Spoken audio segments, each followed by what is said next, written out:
Hello and welcome to the F1 News Zone, the show we round up all the biggest stories in Formula 1 right now. We are currently in the Dutch Grand Prix weekend, but which stories have been making the headlines this week?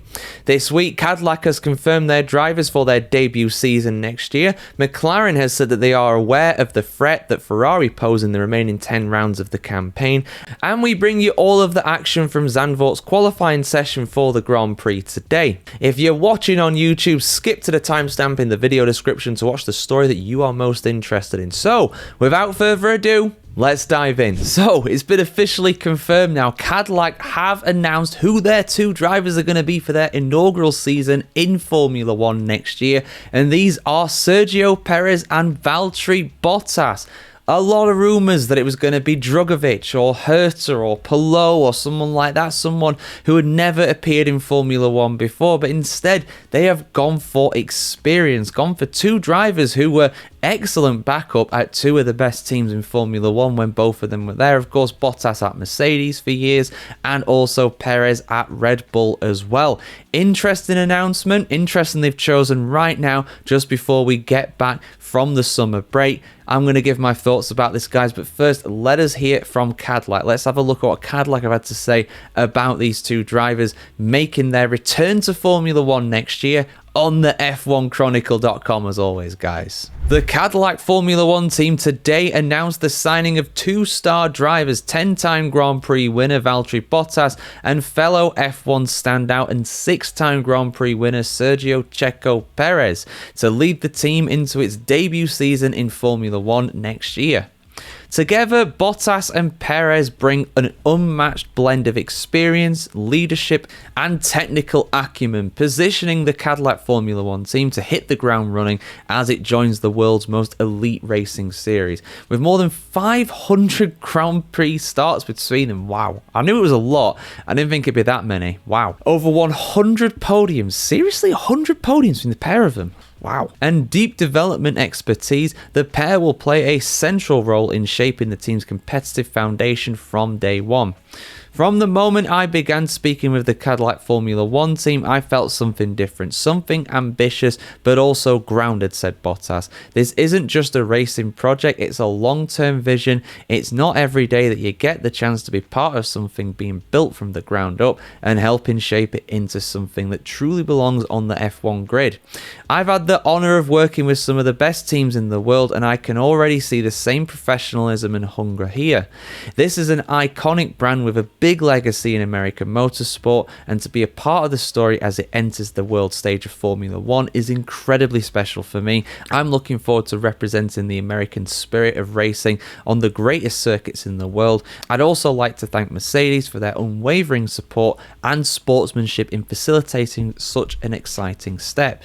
Perez had his say on this announcement as well by saying, joining the Cadillac Formula 1 team is an incredibly exciting new chapter in my career. From our first conversations, I could sense the passion and determination behind this project. It's an honour to be part of building a team that can help develop so that in time we will fight at the very front. Cadillac is a legendary name in American motorsport, and to help bring such a fantastic company to F1 is a huge responsibility and one that I'm confident of taking on.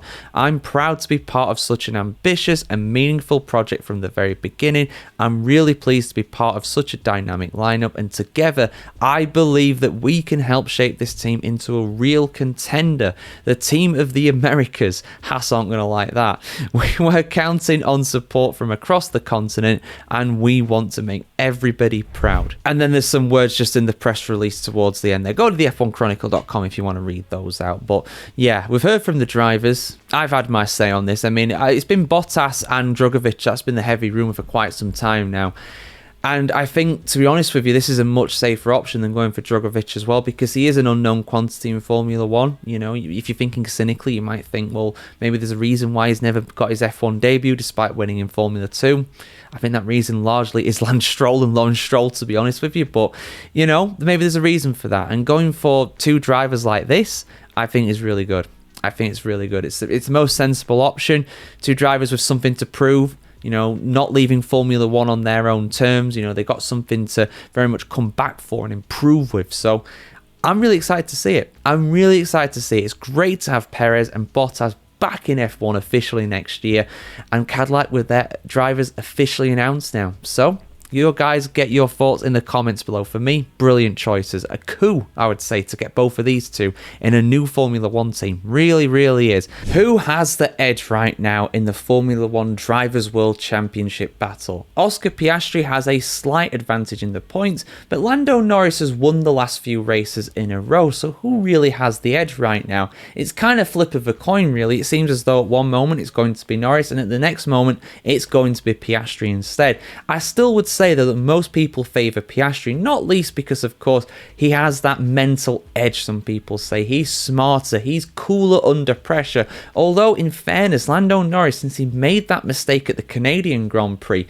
he's been on fire. He's been performing really, really impressively. A lot of wins under his belt. I think, 4 wins in the last 5 races or something like that anyway. It's been quite a few. And at times as well, battling with Oscar Piastri and coming out on top. Not least, of course, at the Hungarian and also the Austrian Grand Prix. And that very much echoes the sentiment of an F1 pundit who has described Piastri as being the smarter of the two McLaren drivers. Let's have a look at what he's had to say here, guys, and if I agree with his thoughts here on the F1Chronicle.com, as always. As Formula 1 returns from its summer shutdown, McLaren is bracing for a straight fight between its two drivers, Oscar Piastri and Lando Norris, for the 2025 World Championship. Just 9 points separate the Australian and the Briton at the top of the standings, with Max Verstappen no longer a serious contender and McLaren cruising clear in the constructors' race. The team insists both drivers will continue to enjoy equal treatment under the so-called papaya rules, but German commentator Christian Danner told RAN that circumstances may dictate otherwise.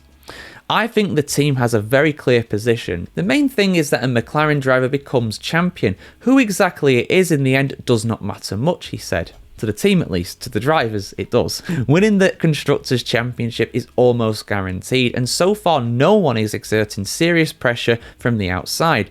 At the moment, Red Bull and Max Verstappen are too weak for this. McLaren will only intervene if higher level goals are at stake. If Verstappen for some reason starts to win again, then the approach, of course, may change. 1980 world champion Alan Jones, who has already expressed a clear preference for compatriot Piastri earlier this year, doubled down on his view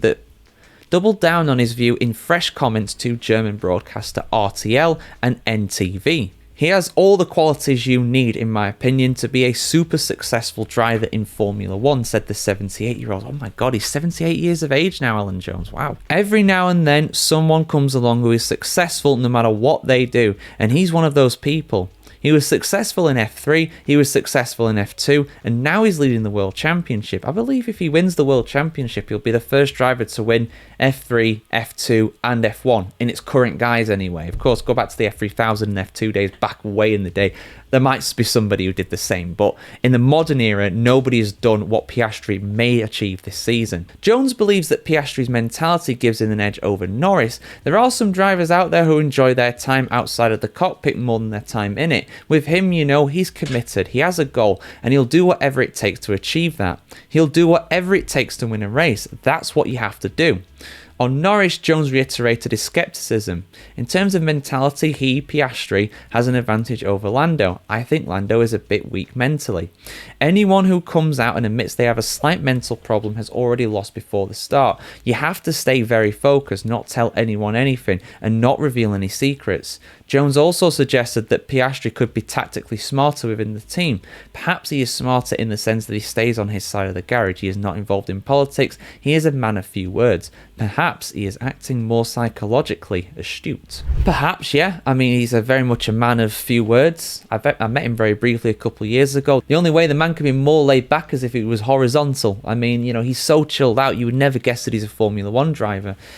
In terms of Norris, I mean, I've had my say on Norris. I think I applaud him for talking about mental health in motorsport. I think that's a fantastic thing for him to do.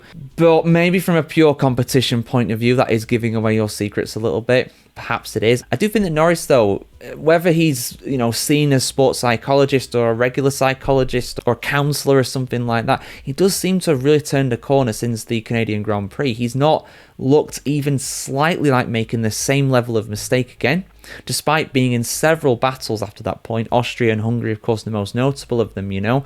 If anything, it was Piastri in those battles, in both cases, that was a bit desperate and making some perhaps ill-advised move. I wouldn't say ill-advised moves, you know, if a gap's there, you got to try and go for it. But he was putting his front wing in the hands of Lando Norris at that point. Norris could have easily clipped him. But yeah, it's going to be a fascinating battle no matter what. As a McLaren fan, I'm really looking forward to it. And I don't think anybody else can really join in there, to be honest. As good as Max Verstappen is, maybe he'll fight for the odd win here and there, maybe Ferrari, maybe Mercedes as well. But overall, in terms of the championship, it's done and dusted. It's going to be a McLaren driver, and that should mean that they're allowed to race for the remainder of the season. And I really hope they are, and I have no doubt they will as well, because why would McLaren go destroying their PR like that, you know? They're not like the other teams. They let their drivers race, you know? Why should they get rid of that illusion? Your thoughts about all this in the comments below, though. Guys, who do you think is going to win the championship this year? Personally, for me, I do think it's going to be Piastri. But right now, the momentum seems to be with Norris. It's going to be very fascinating to see how that continues after 4 weeks away in Formula 1. Bit of an unexpected quote coming out of Andrea Stella, the team principal of McLaren. Of course, McLaren are absolutely running away with things right now in Formula 1. They're going to win the Drivers' Championship. They're going to win the Constructors. It's inevitable. It's just a question of whether it'll be Oscar Piastri or Lando Norris with the #1 trophy at the prize-giving gala at the end of the season. But despite how dominant McLaren have been, and I've covered how many records they can break this season in Formula 1, and trust me, it's quite a few to say the least. Despite how dominant they have been, Stella is kind of worried about the threat of Ferrari. Of course, Ferrari managed to get pole position at the Hungarian Grand Prix just before the summer break, but on the whole, they have been very hit and miss this season, and honestly, more misses than hits at this point. They are second in the Constructors' Championship. From that point of view, they're not having a terrible season, but they haven't managed to win yet this campaign. And of course, Sir Lewis Hamilton hasn't even managed to get a podium yet in a Grand Prix. So why is Stella worried about Ferrari? Let's have a look at what he's had to say. So Stella had the following to say on Ferrari's hopes in the rest of the season in 2025. He said, and I quote, "I'm not surprised because Ferrari have been competitive over the last few races," that referring to the pole position of Charles Leclerc in Hungary. They were competitive in the dry in Silverstone, they were competitive in Belgium. Somehow this wasn't expressed fully. That's Ferrari tactics, I suppose some may say, but it's all to do with the race pace more than anything, because the race pace of the McLarens is absolutely on another level, although Ferrari, you could argue, should be there to pick up the pieces. Stella continued by saying, "I think we saw in qualifying that they were in condition to score the pole position, and in the race it's not like in the first stint where we were holding back. We were trying to go as fast as possible," that of course referring to Piastri and Norris during that race, where it took until the final stint to overtake the Ferrari. And Leclerc was managing at the lead of the race with some degree of control. I think Ferrari are going to be a contender for victories in the remainder of the season. Definitely, anytime we are racing for the second part of the season, we would have to take into account that in qualifying and in the race, we would have to deal with Ferrari. We would also have to deal with Mercedes, and at the Hungarian Grand Prix, Max was a bit out of contention, but Max, I am sure, will find a way to fight for victories. So there's nothing obvious in the business. This is exactly what we said in our briefing after qualifying in Hungary, and this is what we will have to keep repeating to ourselves in the second part of the season. End quote. So, yeah, I think there is a bit of managing expectations in there. There is a bit of covering themselves in there. But I think truly that McLaren is still going to be the team to beat during the majority of the races. Ferrari, you never know. They could get a wild victory at Monza or something like that later this season. You know, something like that could happen quite comfortably. But right now, it's not looking too great from that regard. They might get the odd pole position here and there. They might get the odd pole position here and there, especially with Charles Leclerc in the car. You know, we know how good he is during qualifying. In my opinion, one of the best qualifiers in Formula 1 history. The pace he has over one lap is absolutely incredible. And of course, Hamilton's got a record number of pole positions, but he doesn't really look like getting one anytime soon, to be honest. So we'll have to see what happens, guys. You know, the only times when we've seen Ferrari out and clear at the front of a race was in the Chinese sprint, where they won it, of course, and also during the the Hungarian Grand Prix, where they held their own for 2/3 of the race. It was only the final stint where things dropped off, and there's a few kind of conspiracy theories about why that might have been, and you can see why with it being Ferrari. But guys, get your thoughts in the comments below. Will Ferrari get a win in the remainder of 2025? I'll say yes. I think they will at some point, but I think it's going to be very rare. They might get that one victory and that'll be it. But yeah, your thoughts in the comments below, guys. The Malaysian Grand Prix could be making a surprise return to the Formula 1 calendar. Why? Well, because of the race rotation scheme that Stefano Domenicali is wanting to implement, and indeed is planning to implement. We know he's going to be rotating the Belgian Grand Prix at Spa-Francorchamps as a minimum. There's got to be something that rotates with it, of course, but a potential return could be on the cards for Malaysia, Sepang International Circuit, to return to F1 for the first time in almost 10 years at that point. The most recent Grand Prix there was in 2017, and the earliest that we could really see it is 2027, I'd say. But is this realistic? Because Malaysia, of course, left on its own terms in a sense. They left Formula 1 before Formula 1 left it. But will they reverse that decision? Let's have a look, guys. Full article as always here on the F1Chronicle.com. Malaysia has poured cold water on speculation that it could join the ever-expanding Formula 1 calendar. Liberty Media is devising a rotation system to accommodate more host nations, with former venues such as Portugal openly pushing for a return. And I covered that story last week for you guys as well, so you can see my thoughts on Portimao coming back if you go back and look at the previous videos on the channel. But Malaysia's Youth and Sport Minister Hannah Yeo told Parliament last week that Sepang is not part of the plan. She said, and I quote, "Hosting fees payable to Liberty Media are estimated at around 300 million Malaysian ringgits annually," which I think there's about 5 ringgits to the pound. It was when I went there a good few years ago, so that's around £60 million. With contracts typically lasting 3 to 5 years, she revealed, mentioning a sum equating to roughly $71 million per year, or up to $350 million over several years, so 71 million bucks. I mean, yeah, around that kind of value I said before. Maintaining the Sepang track to FAA Grade 1 standards also costs around 10 million Malaysian ringgits per year, which is around 2.3 million US dollars. Yeo argued the money would be better spent developing local sport. 300 Malaysian ringgits could support sports programs across 20 disciplines, benefiting 363 podium athletes and nearly 10,000 talent development athletes annually. With Singapore entrenched on the calendar and Thailand preparing to join in 2028, Yeo was blunt. These factors combined mean that bringing F1 back to Malaysia is not in our current plans. Sepang hosted Formula 1 between 1999 to 2017 before the government halted its involvement due to rising costs and declining attendances. Today the circuit is focusing on MotoGP, with CEO Azan Shafriman Hanif warning, "We do not want to repeat the mistakes of the past. We let F1 go and now it's very hard to get it back. I hope we don't make the same mistake with MotoGP." Meanwhile, F1 CEO Stefano Domenicali told Sport Bild that he is prioritising return to Germany. Germany is Germany and it belongs to Formula 1. Then why has there not been a race there since 2019, Stefano? Money. Simple as that. It belongs to F1 if the price is right. If anyone is seriously interested, they will find a way to contact me.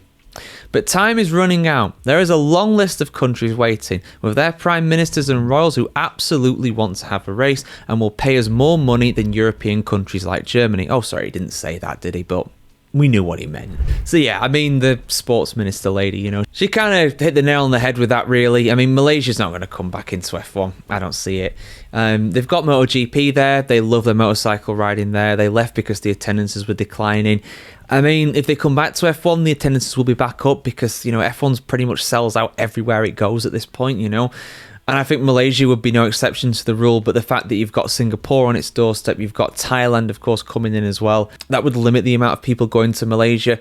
Essentially, they brought the Malaysian Grand Prix to Formula 1 because Malaysia wanted to promote itself as a destination to go in Southeast Asia, because before that it was kind of Thailand or nothing. And then obviously they got more popular, a lot more tourists started to come in, and the cost of hosting a Formula 1 Grand Prix there in the country, it wasn't viable anymore, and they basically said, you know, this money will be better spent elsewhere. And That's very refreshing for a government to say something like that. Lord knows my government never says anything like that. We waste money on all kinds of vanity projects. But anyway, let's not get into politics.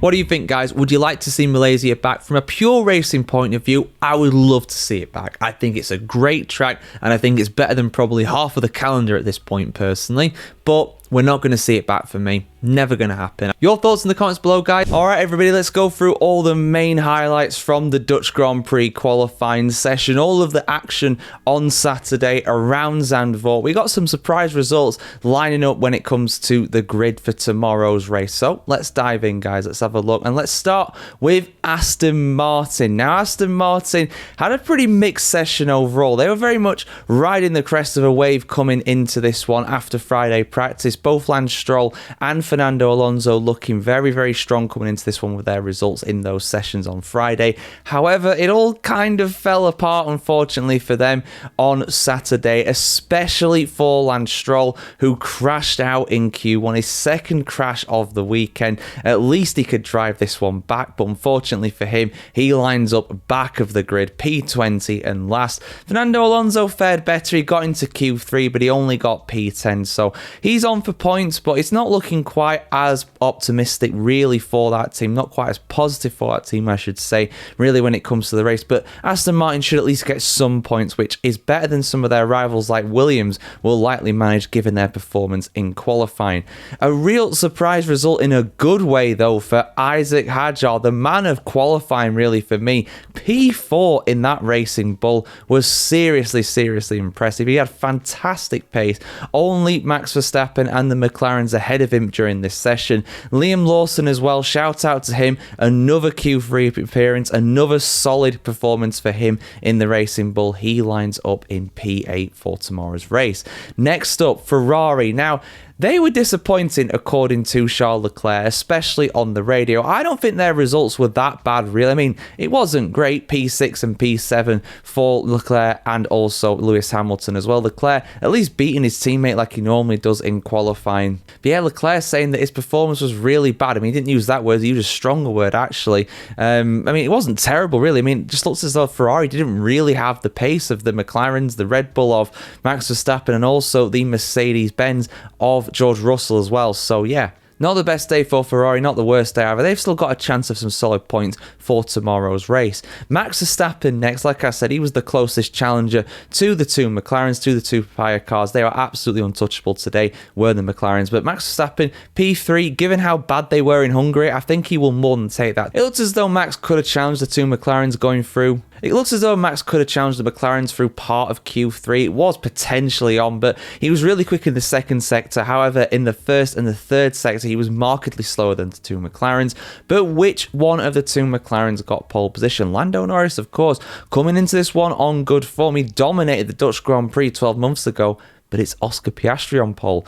Piastri broke the track record for Zandvoort. He lines up on pole position. Both McLarens really absolutely going for it. And if Piastri gets his elbows out at the start, yeah, I think he'll probably convert this one. I've said that Piastri will probably win this weekend. I've backed him for the win. And so far, things are going to plan. But we've got a long race on Sunday. No rain affecting the action at Zandvoort just yet. It was forecast for the entire weekend. We've not seen it on Friday, nor have we seen it on Saturday either. Will we see it on Sunday? Get your thoughts in the comments below, guys. Who's going to win the Grand Prix for tomorrow? I've said Piastri throughout this weekend. I'm sticking with Piastri. I still think he's going to do it, but have your say either way down below. Like, share, comment, subscribe, guys. Have a fantastic day wherever in the world today, and we'll see you very soon.